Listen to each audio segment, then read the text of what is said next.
I used to believe that trust was the foundation of every strong marriage. For 10 years, I built my world around that belief, and around my husband, Ethan. Ethan was everything I had ever dreamed of. He was calm, dependable, and charming in that quiet way that made people feel safe around him. We met in our late 20s, when I had just started my new job as a marketing executive in downtown Chicago. He worked in IT for a finance firm across the street. I still remember how he used to bring me coffee every morning. Not because I asked, but because he noticed I never had time to get it myself. I married him thinking I'd found the kind of love that novels were written about. But that was before everything changed. For the first 7 years, our marriage was easy. We laughed, traveled, and even though we didn't have kids yet, we felt whole. Then Ethan's promotion came. He started working longer hours. At first, I was proud. He was finally being recognized for all the effort he'd put into his job. I cooked his favorite dinners, stayed up late waiting for him, and texted him encouragement throughout the day. But soon, late nights became every night. The man who used to call me during lunch just to hear my voice now replied with, "Sorry, babe, can't talk right now. Work's crazy." At first, I tried to understand. I told myself this was just a busy season. But seasons aren't supposed to last this long. It started small. Little things that made my stomach twist in quiet unease. His phone, once always left charging in the kitchen, was now locked and carried everywhere, even to the bathroom. His cologne changed. His shirt smelled faintly of a perfume I didn't recognize. Not my own, not his usual scent. One night, I found a single golden hair on his coat. I have black hair. When I asked, he smiled and said, "Probably from the office. You know how people brush past each other." He said it so casually that for a moment, I believed him. But deep down, a small voice whispered, "Something isn't right." It was a Thursday. I remember because I'd cooked his favorite meal, creamy mushroom pasta, hoping we could finally have dinner together. He texted at 7:18 p.m. "Hey babe, don't wait up for me. Got a late meeting with the London clients." Something about that message didn't sit right. His tone felt distant, cold, mechanical. I tried to ignore it, but curiosity clawed at me. He'd told me before that his company had recently installed a GPS tracker on employee cars. For security reasons, he said. That night, I remembered that the tracker app was still linked to our shared account. I stared at the app icon on my phone for what felt like an hour before finally opening it. The little blue dot that represented Ethan's car wasn't downtown where his office was. It was on the other side of the city. At first, I thought it was a glitch. I zoomed in, expecting to see a familiar route. Maybe he was heading to another branch office, or stopping for food. But no, the dot wasn't moving. It was parked outside a quiet residential neighborhood, one I didn't recognize. My hands trembled. I refreshed the map again. Same result. He wasn't at work. He wasn't even close. My heart started racing. I could hear my own pulse in my ears. Was he? No, I couldn't even finish the thought. Ethan wasn't like that. He couldn't be. But the little blue dot didn't care what I believed. It just sat there, still, glowing softly in the dark. I told myself I wasn't going to do it, that I was just going to wait, ask him in the morning, and trust whatever answer he gave. But then another thought crept in. What if he lies? What if this is the one moment that decides everything? Before I knew it, I had my car keys in hand. The drive across town felt endless. Every red light mocked me. My mind raced through every possible scenario. Maybe he was helping a coworker. Maybe his car broke down. Maybe... No. Deep down, I knew. When I finally turned onto the street, I saw it. His car, parked neatly in front of a small white house with a rose garden out front.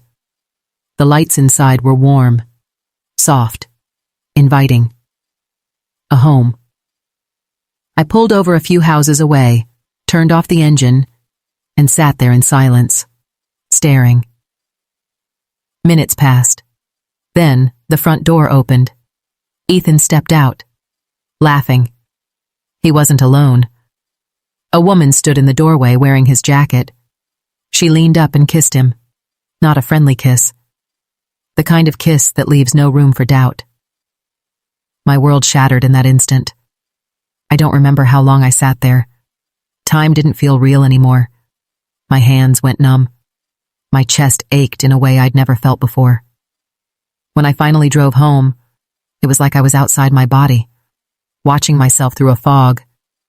I sat on the edge of the bed until dawn, clutching my phone, staring at the last message he sent. Don't wait up. The cruel irony of those words cut deeper than any knife. When he finally came home at 3:47 a.m., he acted normal, like nothing had happened. His hair was slightly wet, as if he'd just showered. He kissed my forehead and whispered, "You're still up? Go to sleep, babe." I looked at him, really looked, and saw a stranger wearing my husband's face. The next morning, I didn't cry. I didn't scream. I just asked, "Where were you last night, Ethan?" He hesitated for just a fraction of a second, but that was enough. "The office," he said quickly. "The London call ran late." I looked at him calmly and said, "Your GPS says otherwise." The color drained from his face. He stammered, searched for words, excuses, but I didn't need to hear them. The silence between us said everything. After a long pause, he whispered, "I didn't mean for you to find out like this." That sentence broke me more than the betrayal itself. The woman's name was Claire, a coworker, divorced, 2 kids. He'd been helping her out after her husband left. At first it was emotional, then it became physical. He said he didn't love her, that it was a mistake. But when I asked how long it had been going on, he couldn't look me in the eye. Almost a year. A year of lies. A year of working late. I thought I'd cry, but I didn't. I felt empty. For weeks, I couldn't eat, couldn't sleep. Every corner of our home felt tainted. Every memory rewired into something painful. I stopped checking my phone. I stopped answering friends' messages. One night, I found the courage to look at myself in the mirror, and I barely recognized the woman staring back. That's when I realized something. Trust, once broken, doesn't just destroy love. It destroys the version of yourself that believed in it. The morning after the truth came out, the world felt quiet, unnervingly quiet. It wasn't the peaceful kind of silence that makes you feel calm. It was the heavy kind that presses on your chest and makes you wish someone would just say something, anything, to break it. Ethan sat across from me at the kitchen table, staring into his coffee like it held all the answers. I hadn't spoken since last night. I couldn't. The words were there, thousands of them, all crashing and clawing in my chest, but none of them made it to my lips. I watched the man I once thought I knew better than myself, and I realized I didn't even know how to look at him anymore. "Please say something," he finally whispered. I looked up at him, really looked. His eyes were red, tired, full of guilt. But guilt is cheap when it comes too late. "What do you want me to say, Ethan?" My voice sounded foreign to my own ears, cold, distant, stripped of every softness that used to live there. He reached across the table, but I pulled my hand back. "I'm sorry," he said. "I made a mistake. I was lonely, overwhelmed, and I laughed. A bitter, broken sound." "You were lonely?" "I was right here, Ethan.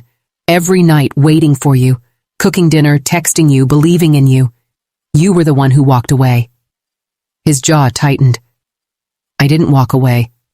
I got lost, okay? It wasn't supposed to happen." I leaned forward, my voice trembling. "That's the thing about betrayal, Ethan. It's never supposed to happen. But it does, because someone decides their feelings are more important than their promises." He moved out that afternoon. Not because I threw him out. but because he didn't know how to stay. The house that once held laughter and warmth now echoed with emptiness. When he closed the door behind him, I sat on the floor in our living room and stared at the space he left behind. The faint smell of his cologne, the half-empty mug on the counter, the indentation on the couch where he always sat. It felt like grief. Not the kind that comes when someone dies, but the kind that comes when someone chooses to leave while still breathing. I kept expecting the pain to ease after a few days. It didn't. Pain doesn't fade when it's tied to memory. It lingers, like a ghost that refuses to leave. Friends noticed my sudden quietness. At work, I forced smiles, pretending everything was fine. When my manager asked how Ethan was doing, I excused myself to the bathroom and cried silently in a stall. The hardest part wasn't the loneliness. It was the realization that all my world had stopped. Everyone else's kept spinning. People still laughed, fell in love, got married, had kids, while I was stuck replaying one night over and over in my head. 3 weeks later, I got a message. From her. Claire. The woman whose lipstick had stained my husband's life red. Her text was short. I'm sorry. I never meant to hurt you. Please believe me. My fingers froze above the keyboard. What do you even say to someone like that? Do you forgive them? Do you scream? Do you block them and pretend they don't exist? I didn't do any of those things. I called her.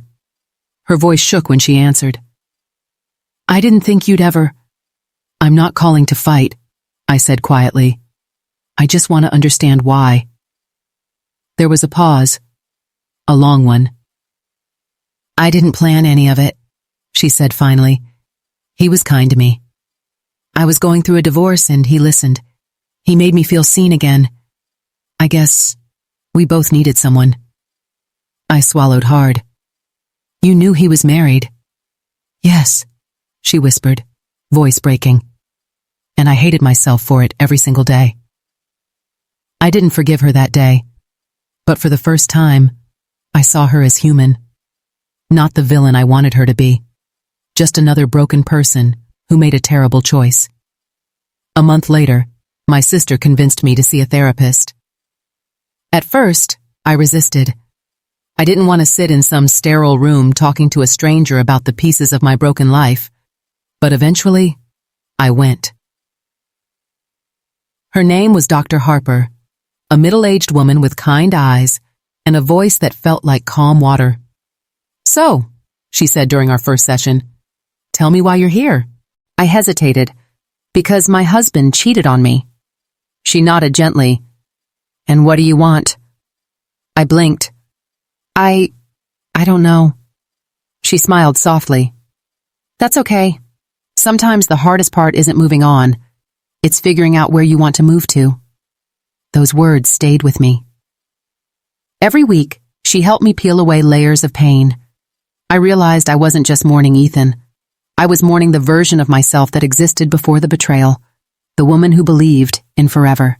It was a rainy Friday evening when he showed up at my door again. Ethan stood there, drenched, holding a bouquet of lilies, my favorite flowers. His eyes were swollen, his voice cracked. I've been going to therapy, he said. I've been trying to understand why I did what I did. I don't expect forgiveness, but I needed to see you. I didn't invite him in. I just stood there, heart pounding, rain misting between us. Why now? I asked quietly. Because I realized I didn't lose my marriage the night you found out, he said. I lost it the moment I stopped choosing you. The words hit hard. Part of me wanted to hug him, to fall into his arms and pretend none of this had happened. But another part of me, the stronger one, whispered that love built on lies could never stand tall again. I'm not the same woman you left, I said softly. And I don't know if I can ever be her again. He nodded, tears streaming down. I know, but I'll spend the rest of my life hoping someday you'll let me try. A week later, I found a letter in my mailbox from Ethan. He wrote about regret, about how he wakes up every morning wishing he could undo what he did. But what caught my breath was the last line. If you ever find happiness again, even if it's not with me, I'll be grateful that I once got to be the reason you smiled." For the first time in months, I cried. Not from pain, but from release. Because forgiveness, I realized, isn't about letting the other person off the hook. It's about freeing yourself from the weight of what they did. Healing wasn't a moment. It wasn't a grand breakthrough or a dramatic scene. It was quiet, subtle, like spring creeping into winter. I started taking walks again, cooking for myself, smiling at strangers. Every day, I felt a little lighter. One morning, while drinking coffee on my porch, I noticed something.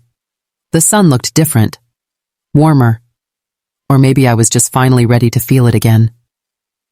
6 months had passed since Ethan left. The seasons had changed, but I still caught myself checking the side of the bed where he used to sleep. Grief is strange like that. It doesn't move out all at once. It lingers quietly, waiting for you in the smallest moments. The empty chair at breakfast, the untouched mug in the cabinet, the silence that hums when you realize no one's coming home. But something inside me was shifting. For the first time in years, the pain wasn't the only thing I felt anymore. There was something new, fragile but real. Hope. It started with something small, a morning routine. Wake up, make coffee, walk, breathe. Those 4 steps became my ritual, my anchor. I'd walk to a nearby park every morning with my earbuds in, listening to soft acoustic music while the city slowly came alive around me. It reminded me that life didn't end when someone broke your heart. It just changed shape. I began to see familiar faces on my morning walks. The old man who fed pigeons, the teenage girl jogging with her dog, the street artist who painted under the same oak tree every day. And one morning, I noticed him. He was standing by the coffee cart near the park entrance, ordering a black coffee and laughing with the barista. His laugh caught my attention. It was warm, unguarded, the kind of laugh that made people turn their heads without knowing why. He glanced at me as I waited for my drink, offered a polite smile, and said, "Cold morning, isn't it?" "Yeah," I replied, gripping my cup. "Feels like winter came early." He nodded. "But at least it means hot coffee tastes better." It wasn't much of a conversation, but it stayed with me. After months of living in silence, that small exchange felt like sunlight breaking through clouds. His name, I later learned, was Daniel. I saw Daniel again, and again, always at the same spot, same time. It started with casual greetings, then short chats about music, weather, and random things like how the city felt too loud, yet too lonely at the same time. He was different from Ethan. Where Ethan had been confident and polished, Daniel was calm and open. He didn't try to impress. He just listened. Really listened. One morning, I told him I'd recently started painting again, something I hadn't done in years. "Then you should show your work somewhere," he said. "You never know who it might speak to." I laughed. "It's not that good." He smiled. "Maybe it doesn't have to be. Maybe it just has to be honest." That sentence stuck with me. It just has to be honest. Because that was what my life had been missing for years. 3 weeks later, Daniel invited me to a small community art event at a local gallery. I hesitated. It wasn't a date, he said. Just a friendly evening. But the thought of putting on a dress, going out and smiling, felt like trying to walk on a healing wound. Still, something inside me whispered, "Go." The gallery was warm and full of light. Music played softly. People laughed and admired local artwork. I hadn't realized how long it had been since I'd been surrounded by energy, by life. Daniel introduced me to his friends, all artists, photographers, dreamers. And for a few hours, I forgot about Ethan. I forgot about pain. I was just me. When Daniel walked me to my car that night, he said something I'll never forget. "You know, when I first saw you at the park, you looked like someone trying to remember how to breathe. But tonight," he smiled gently, "tonight, you finally looked alive." The next morning, I woke up to a call from an unknown number. It was Ethan. For a few seconds, I just stared at the screen. Part of me wanted to decline. Another part of me, the part that still remembered what his voice used to mean, pressed accept. "Hey," he said quietly. "I didn't know if you'd pick up." "What do you need, Ethan?" I just wanted to know how you're doing." I hesitated. "I'm doing okay." He sighed. "I saw one of your paintings online. Your sister posted it. It's beautiful." There was silence. Heavy, awkward silence. Then he said, "I'm happy for you, really. I miss you sometimes." My chest tightened, but I answered truthfully, "I miss who we were, but I don't miss what we became." He didn't argue. He just whispered, "You deserve to be happy," and hung up. That was the last time we spoke for a long while. Dr. Harper, my therapist, once told me that healing doesn't mean forgetting the person who hurt you. It means remembering them without letting it break you anymore. So I kept working on that. I painted more. I started volunteering at an animal shelter on weekends. And slowly, I began to feel proud of myself again, not for surviving, but for rebuilding. Daniel and I continued meeting at the park. Sometimes we'd talk for hours. Sometimes we'd just sit in silence watching the city move. He never asked about my past. He never pushed for more. And that's what made him feel safe. One evening, Daniel asked, "There's this old bookstore cafe I love. Would you want to come with me sometime?" I smiled. "Are you asking me out, Daniel?" He chuckled. "Maybe I am. Maybe I'm just asking for company." I hesitated. It had been so long since someone asked me out. The idea felt terrifying and exciting all at once. "I'll think about it," I said, trying not to smile too widely. And for the first time in years, I didn't feel guilty for smiling. That night, I sat on my porch with a cup of tea, watching the sky fade from gold to deep blue. I thought about everything: the betrayal, the heartbreak, the silence, and now, the possibility of something new. I realized something important. Ethan had broken my trust, yes, but I had allowed that pain to define me for too long. Now, I wanted something different. I wanted me again. Not the version shaped by love or loss, but the one who existed before all of it. The woman who believed she could stand tall on her own. And maybe, just maybe, someone new could walk beside her, not to complete her, but to join her. They say healing isn't linear. Some days you feel like you've conquered your pain. Other days, one memory, one smell, one song sends you spiraling back into the ache you thought you'd buried. It had been almost a year since Ethan left. And though I was stronger now, calmer, more centered, a small part of me still flinched whenever my phone lit up unexpectedly. Healing had taught me peace, but it hadn't yet taught me trust. I stood outside the little bookstore cafe Daniel had mentioned. Its door was painted mustard yellow, with the words, "The Reading Room," written in elegant white script above it. The smell of roasted coffee beans drifted out every time someone opened the door. It was the kind of place that felt like a hug. Warm, quiet, familiar. Daniel was already inside when I walked in, sitting at a corner table surrounded by stacks of old books. He looked up, smiled, that gentle, genuine smile that didn't demand anything in return, and waved. "You came," he said. I smiled back. "I said I'd think about it. I guess I thought yes." He laughed softly. "That's a start." We talked for hours that day, about books, movies, music, the strange comfort of rain, the scent of old paper. It wasn't romantic. Not yet. It was human. Honest. The kind of connection that grows quietly, without fanfare. At one point, he said, "I'm glad you didn't let the past stop you from showing up." I looked down at my cup. I almost didn't. Why? Because every time I start to feel happy again, I admitted, a part of me whispers that I don't deserve it. He nodded. "That voice?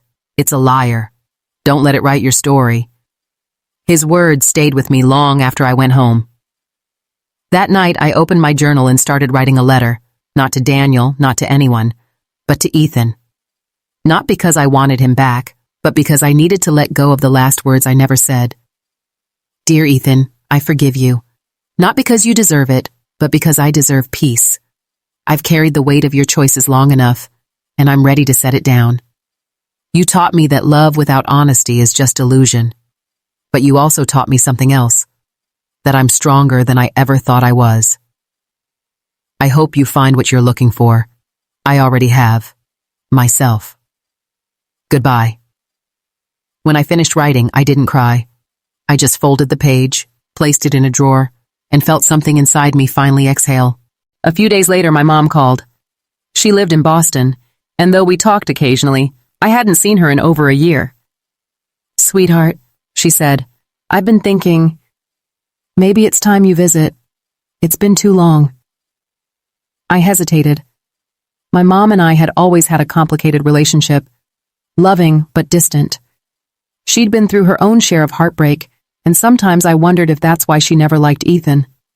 Maybe she'd seen what I refused to. I'll come next weekend, I said finally. When I arrived, she hugged me longer than usual. Her house smelled like lavender and old memories. Over tea, she said softly, You look different, peaceful. I'm trying to be. I'm proud of you, she said. You could have let what happened break you, but you didn't. I smiled faintly. Maybe I did break. I'm just learning to build differently now. She reached across the table and held my hand. Good, because real strength isn't never breaking. It's knowing how to heal. A few days after I got back home, I saw him again. Not in person, on social media. Ethan had posted a picture with Claire. They were at a restaurant, smiling, holding hands. For a second, the air left my lungs. Not because I still loved him. I didn't. But because seeing him happy with someone else stirred something strange. It wasn't jealousy. It was the realization that life moves on, even for the people who hurt us. And oddly enough, that thought didn't sting the way I expected it to. It just settled. I closed the app, set my phone down, and whispered to myself, I hope you stay happy, Ethan. Truly.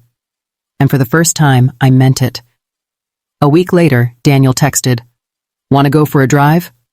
I hesitated, then said yes. We drove along the coast, windows down, sea breeze in our hair, soft indie music playing from the speakers. The sun was setting, painting the sky in gold and coral streaks. At one point, he turned Ned to me and said, You ever think about how endings and beginnings look the same? Like sunsets and sunrises? It's just a matter of perspective. I smiled. I like that. We pulled over near a cliffside and watched the waves crash below. And in that quiet moment, something shifted. Not in him, in me. For the first time since everything fell apart, I wasn't afraid. Not of love, not of being hurt, not of the unknown. Just open. I need to tell you something, I said. Daniel looked at me. Okay. I've been afraid, I admitted. Afraid of letting anyone close again. Afraid of trusting the wrong person. Afraid that maybe I've forgotten how to love without losing myself. He nodded slowly. That's not fear. That's wisdom. I looked at him, confused. Wisdom?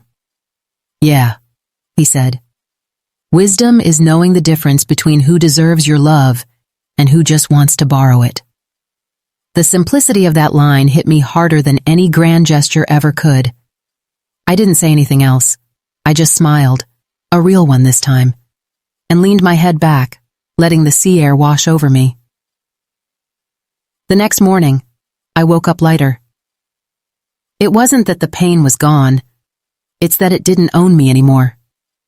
I opened my curtains, brewed my coffee, and caught a glimpse of my reflection in the window.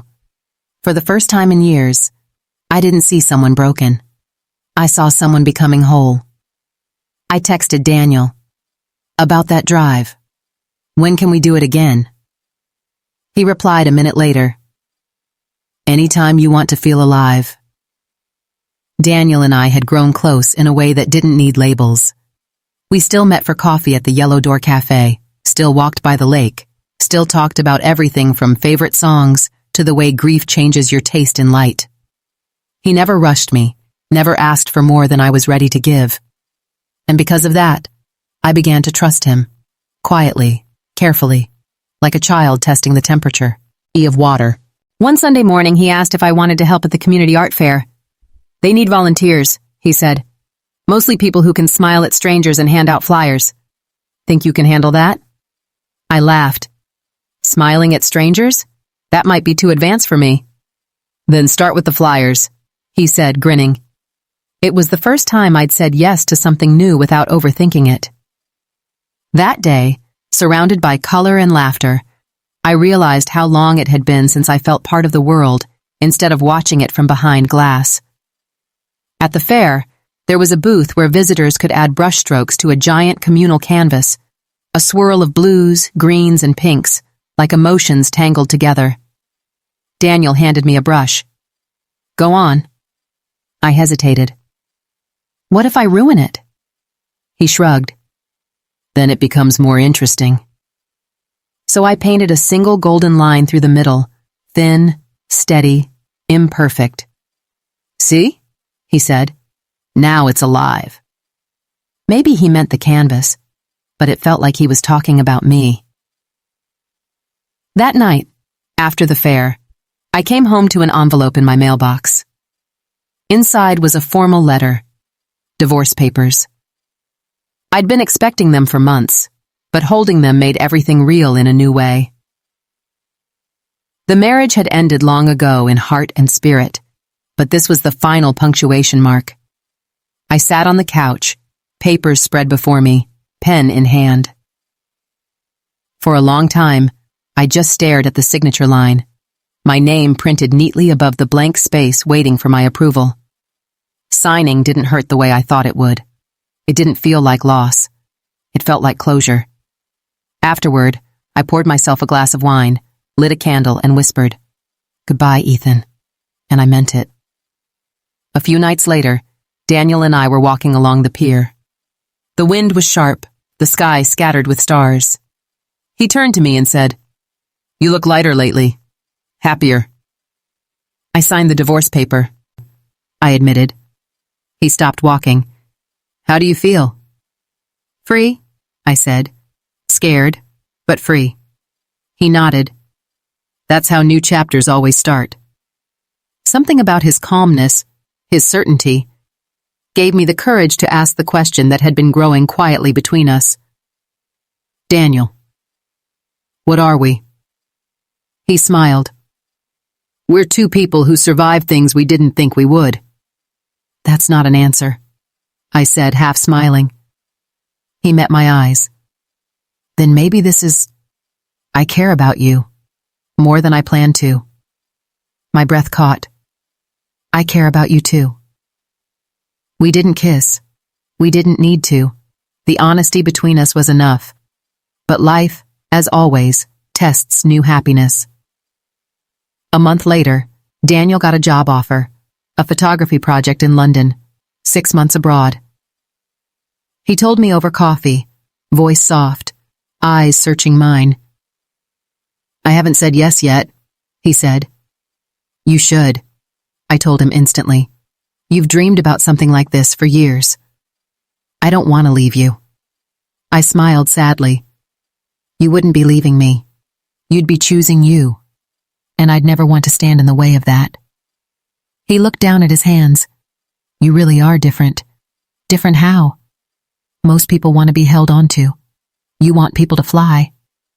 "Because I learned the hard way," I said, "that love isn't a cage. It's a door you keep open." He nodded, but his eyes glistened. Neither of us said the word goodbye that day, but we both felt it hanging in the air between us. When he left for London 2 weeks later, I stood at the airport gate, watching him disappear into the crowd. No tears, no drama, just quiet understanding. The mornings after were strange. The coffee tasted slightly different. My walks felt longer. But instead of loneliness, what I felt was gratitude for the man who'd reminded me what gentle love looks like. I started painting again, this time filling entire canvases with sunsets and city skylines, each brushstroke. It felt like a heartbeat, steady and alive. One evening, as I cleaned my brushes, I realized something incredible. I wasn't waiting for Daniel's messages to feel complete. I already was. Out of nowhere, Ethan called again. "Hey," he said quietly. "I heard you're seeing someone." I hesitated. "I'm learning to live again, yes." "I'm happy for you," he said, though his tone was uneven. "Claire and I didn't work out." I closed my eyes. "I'm sorry." "Don't be," he sighed. "I ruined something good, and maybe I deserve the fallout. I just wanted to tell you, you were the best part of my life. I hope he knows that."